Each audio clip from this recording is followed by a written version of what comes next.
Good morning. I am about to make some breakfast, but first I am gonna get the meat started for my batch cooking day today.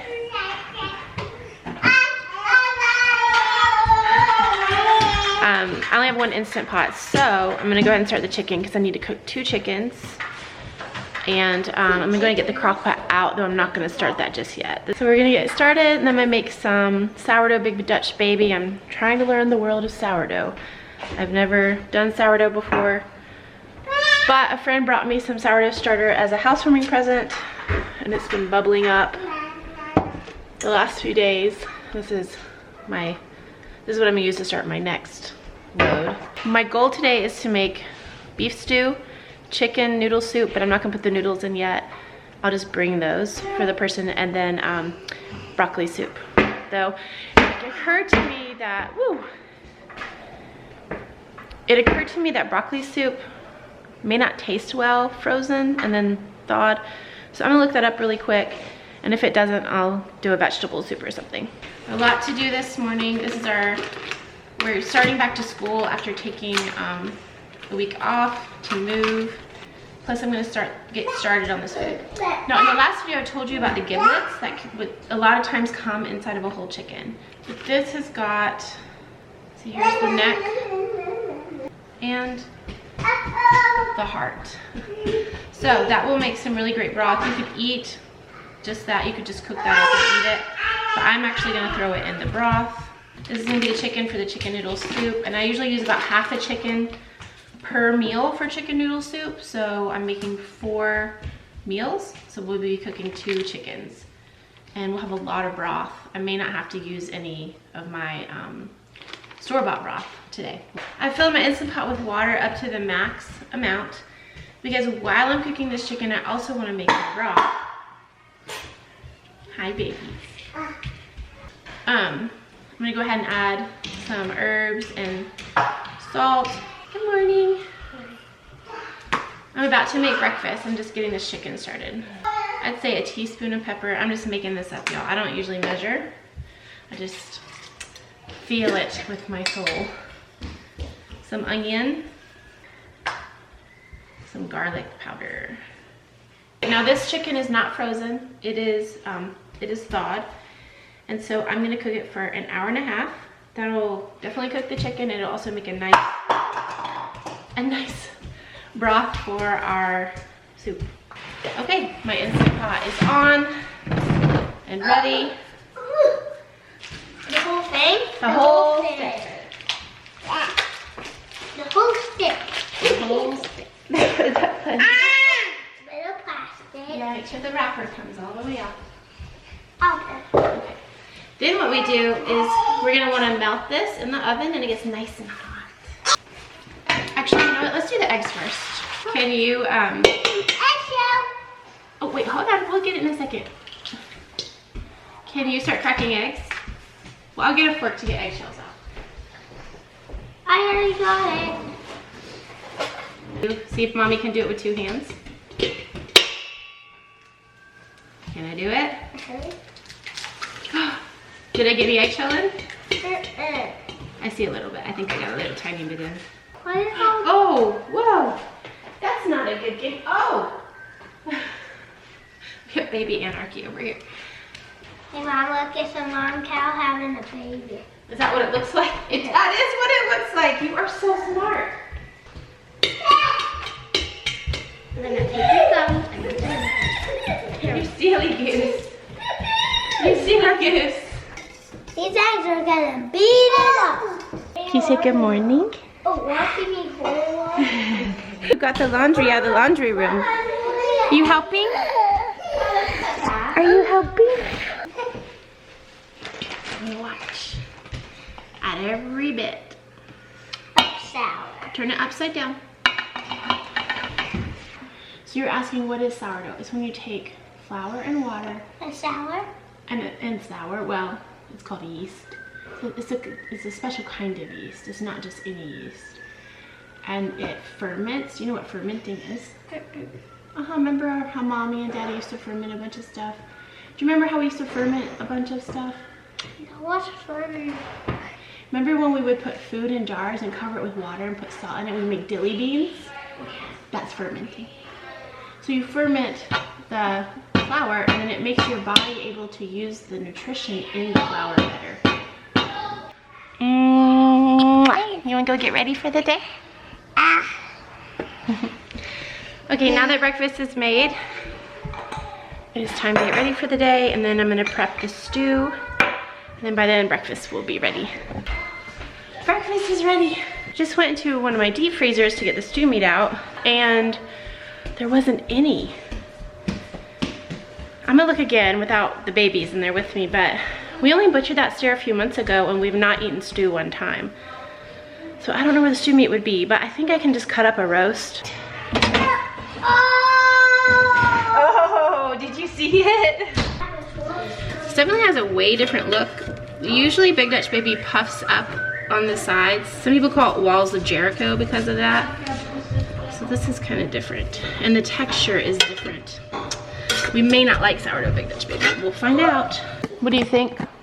It's really good. Was it? Yeah, the texture is a little different. I was like when they Yeah, and I can taste the sour. Can you taste the sour? But it's also super good. No. I'm gonna go look for my stew meat. Wanna come with me? And I was just reading about like which cut of roast I should get out if I can't find my stew meat. It's so weird. I cannot see it. All right, here's a huge chuck roast. It was saying round roast or chuck roast are the best for stew meat because they have little fat and they're really tough. So, let me see, I probably would have used 6 pounds for 3 meals of stew. So that's what I'm gonna go for. Except these are bone in, so I might need a little bit more. I totally thought I was prepared for this cooking day. But you know, we always have to pivot in life. We always have to pivot in life, so here I am pivoting. Okay, I have all of my ingredients set up. I've had to pivot a couple of times. I researched about freezing broccoli soup and it seems kind of a pain to, whenever you reheat it, make sure that the dairy doesn't separate. And so I don't really want to give someone something that's gonna be annoying for them. I want it to be simple and easy. So I'm switching to chili. I'm switching out chili, all these beans, for broccoli soup. So I'm gonna have to redo my math on how much all of this cost. We are gonna get this chicken out of the Instant Pot and put the next one in. Once the chicken's cooked and shredded, that takes the longest for making chicken noodle soup. Everything else does not take very long. What I do usually is just take it out and stick it in a bowl to cool until I can shred it. And I actually am gonna pour this broth out into a bowl as well, because my next chicken will make its own broth. And then this way I'm gonna have plenty of broth for my soup. It smells good.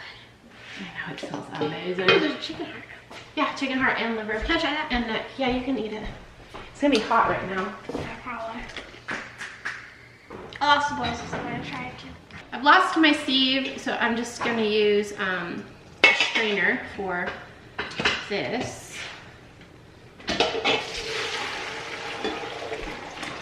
Just to strain out any bones or little pieces that I missed. Did you eat that chicken heart? Yeah. Did Wilder eat it? Yeah. But the other boys wouldn't? Uh-huh. Well, there's about to be another one if you want it. I do. Okay. I just feel like I'm racing against time because you never know when the babies are gonna wake up. Here's another heart for you, Joy. Heart. It's raw. Kidneys. What do the kidneys taste like? Gizzard, maybe? And liver. See, those are the kidneys. That's the liver. That's the heart. I think that's the gizzard. They skinned it and put it in there. I wanted to show you this broth I made. It's not a bone broth, but it is a very fatty, very wholesome and very nutritious broth. So let's show you the color. It needs some salt. I'm sure it does need salt. Oh yeah.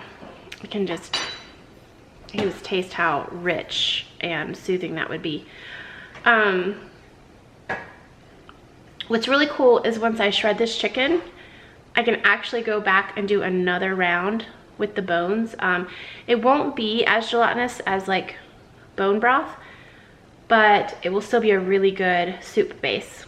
So I often, when I cook my chicken in an Instant Pot like this with water, preparing to make a soup, I can always use the bones again for another round. It's a little less rich, but it still works really good.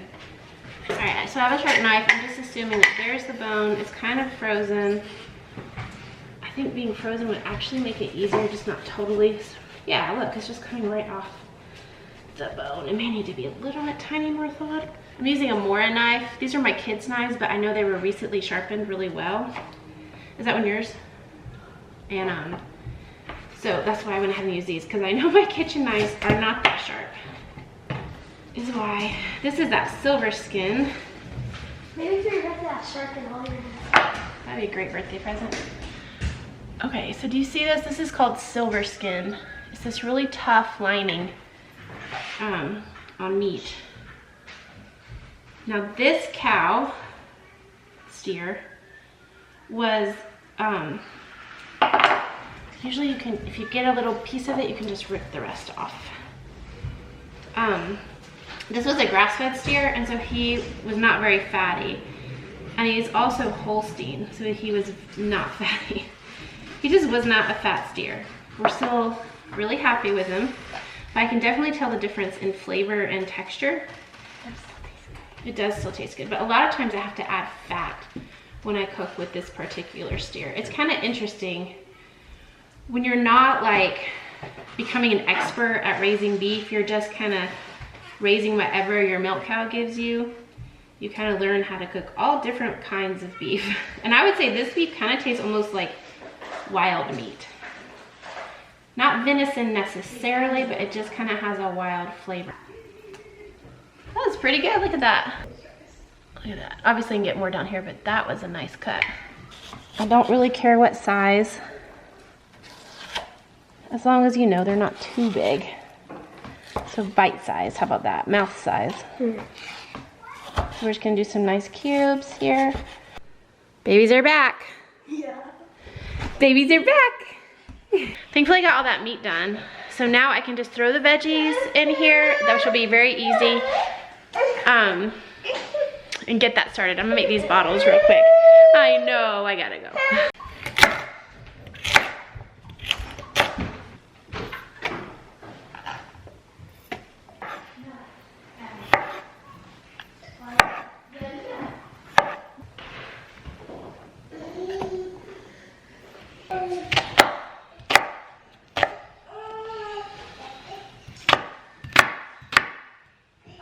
I love these little jars of already cut up garlic. I just make sure and get that it's put in extra virgin olive oil so it's not some weird seed oil. Bay leaves, some Italian seasoning, oregano, marjoram, thyme, basil, rosemary, and sage leaf. All things I would have put in my stew, but it's all right here. I know about how much I would put in for our family for one meal. So just shaking it in there very generously. Salt, I'm gonna start with 3 tablespoons.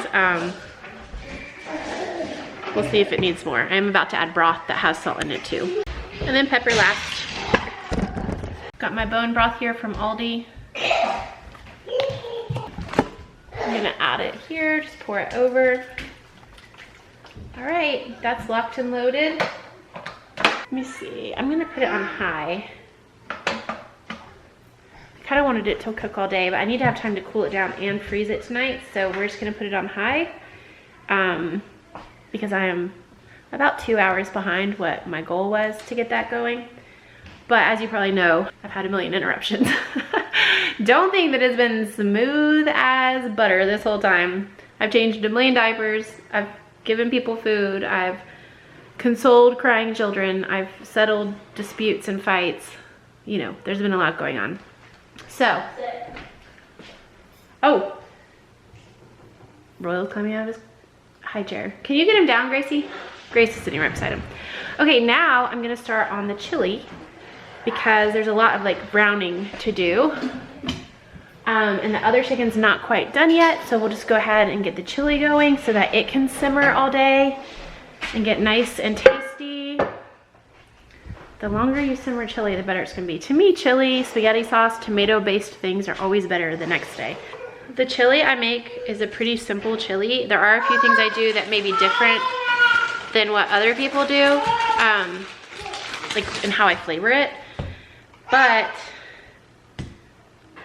I don't put a lot of vegetables in my chili. It's just meat, beans, onion, tomato. I don't do corn or black beans. I mean, I can make like a more corn black bean chili, but I don't usually. My kids don't really like it. Even though I like it, I just stick with what they like because then I know. Why is building a miniature playset so bad? Because they're miniature and you're putting a lot of detail in it. One thing I do that's probably different than most people is I'll saute my onions in bacon grease, and that makes it super delicious. Of course you can use olive oil or butter, but I just find this gives it like a really rich flavor. We've had gas stoves before, but it's been a while, so I'm having to remember how to cook with them.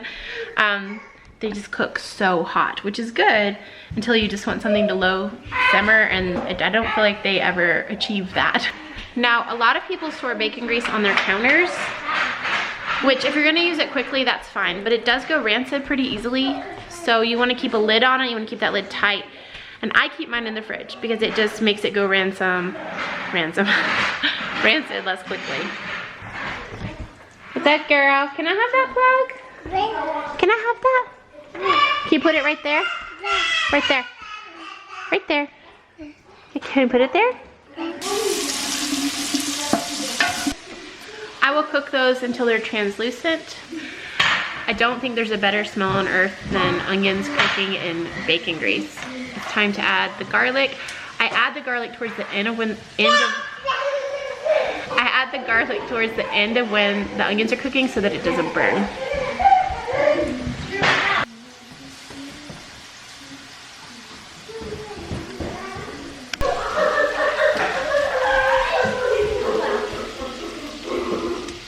Okay, I'm right here. You must see? Don't touch, it's hot. It's hot. See? Do you like that? No, I said no wrestling games. Y'all will keep hurting each other. Just gonna take a break from that right now. Okay, I'm putting in about 8 pounds of ground beef. I'm eyeballing all of this. If I'm going to be helpful, I need to start noticing amounts. But this is about 8 pounds. I did 2 onions, 3 tablespoons of garlic, you know, probably a 1/4 cup of bacon grease to cook that in. Have you ever had chili that has like sirloin tips in it? Oh my goodness. That's my favorite. That's an extremely expensive, or like steak in it. That's an extremely expensive chili to make. I guess I'm kind of doing that with making the stew, but that's not just one meal, you know. That's 2 different kinds of meals. So yeah, that's my favorite kind of chili. But that's for like very, very special occasions because of the cost. One of my main special ingredients in my chili is smoked paprika. I like making like a chipotle. Oh, that smells so good. Like a chipotle chili. And this you just add till it looks right. Add quite a bit though, because I want that smoky flavor in there. Obviously we already have the garlic in there, we already have the onion in there, so I'm gonna add some oregano.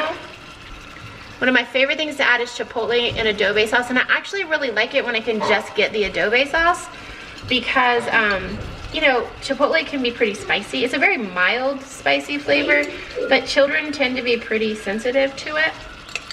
So I'm actually gonna do the rest of that jar, which I would say is about 4 or 5 tablespoons. Hopefully that doesn't make it too spicy. But it gives it so much delicious flavor. It is my favorite thing. Now I love to add the spices and the herbs when the meat is cooking because I feel like it really gets into the flavor of the meat. More than whenever you brown the meat first and then add the spices. No. Okay, I'm definitely feeling like I need more smoked paprika and more oregano. He's squished. All right, that is smelling lovely. So good. One thing I like to add when I'm making a chipotle chili is cocoa powder. It just gives it a richness and a depth of flavor, especially with that bacon grease. Oh my goodness, and the onions. I know it sounds weird, but it is incredible. Would you call it chocolate chipotle chili? You're trying to get that with your toes, girl. All right, so I'm thinking by the color, you need 1 to 2 tablespoons per pound of meat to make it rich. Now, you may think that's too much, so the second time you make it, you may want to adjust that. And you know, that's how it is a lot of times with cooking. Even if you follow a recipe, the next time you're like, nah, I didn't like that. That was too much of this or not enough of that. And so I'm gonna change it. We all tweak recipes. You know, we all make it work for us and our flavors and our flavor preferences. All right, Royal's coming. Do you wanna watch too? Come on. You can both stand there. The next job is we have to wash the beans and, oh, nope, no. And you can help me wash the beans, okay? So let's get you over to the sink. That's a much safer spot for you.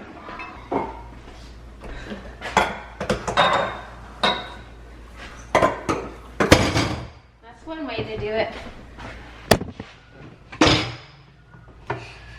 So once again, I am using canned beans because this was my pivot plan, was to make chili.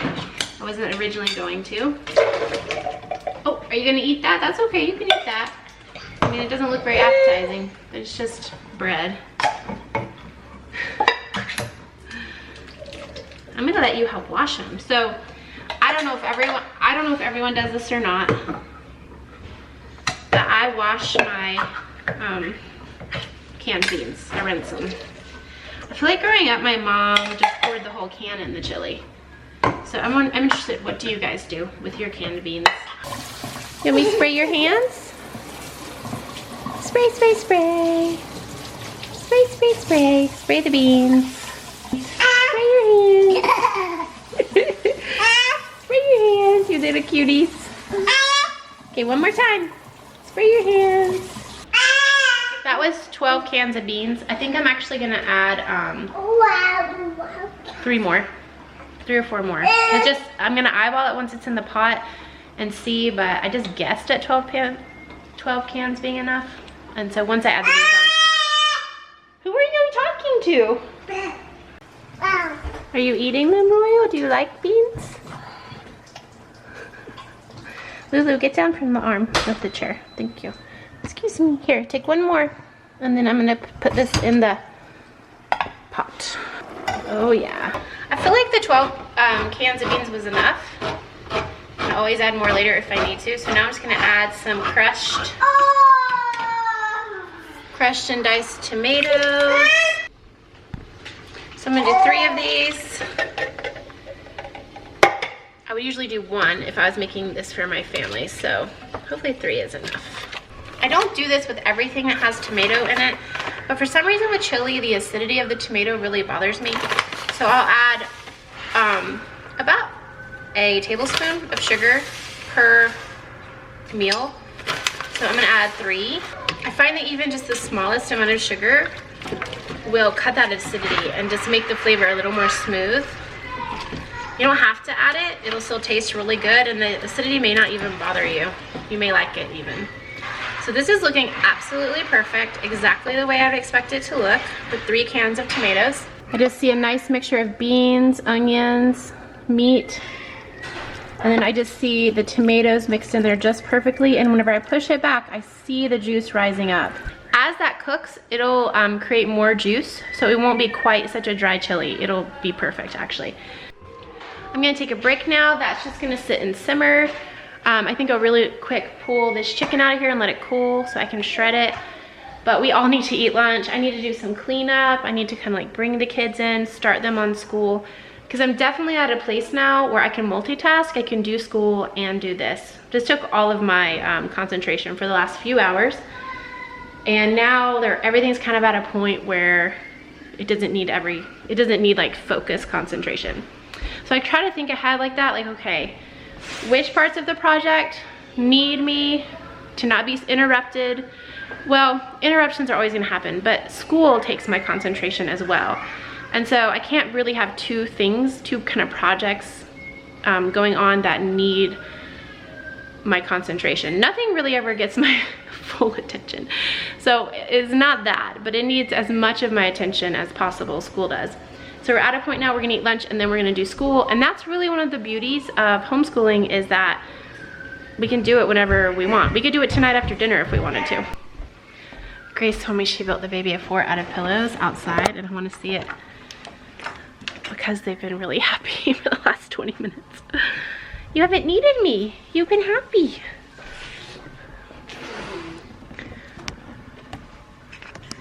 Thank you. I see you. Do you have your own little place? You gonna get in? Show me how you get in.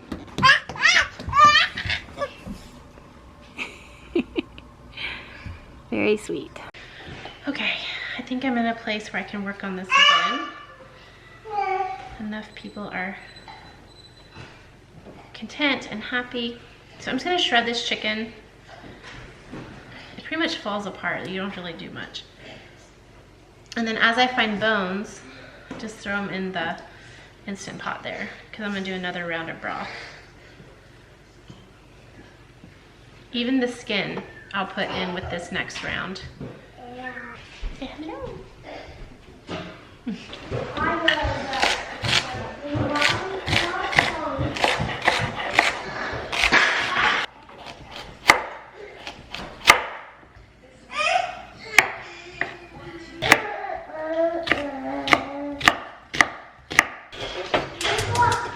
Are you done?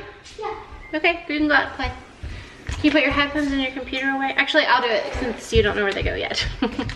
1 whole stick of butter. We're gonna let that melt, and then we'll throw all of the onions, celery, and carrots in all together, as well as a few little herbs. See, mostly the herbs were put into the broth, so we don't really need much, but we'll add just a little bit.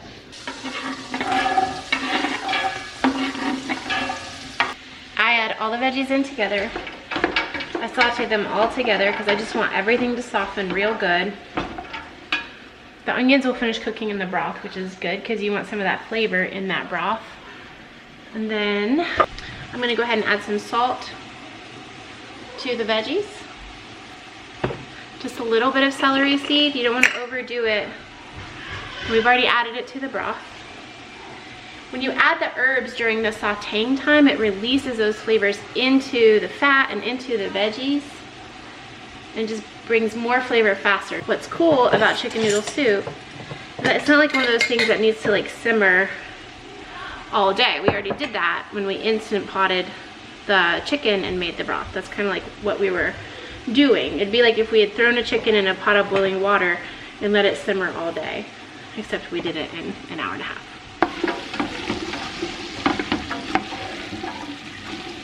Once those veggies soften, I will go ahead and add the chicken, and I might even add a little more salt and a little more herbs that to coat the chicken as well.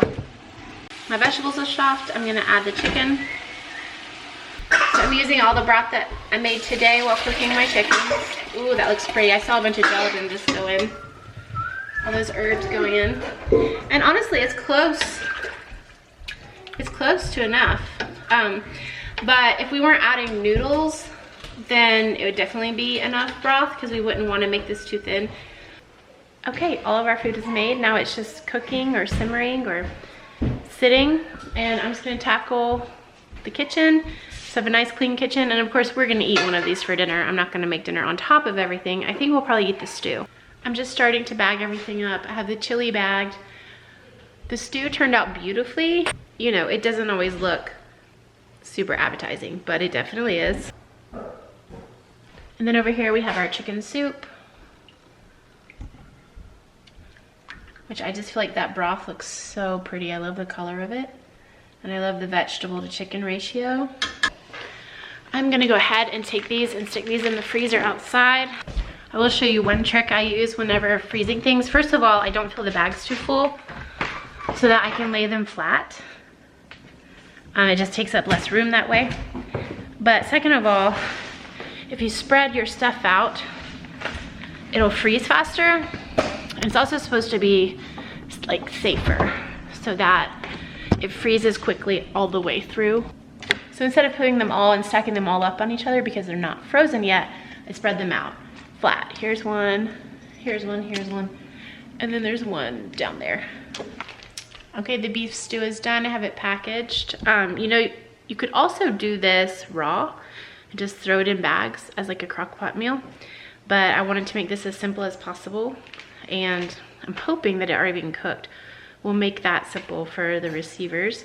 So I've actually put the chicken soup in the refrigerator.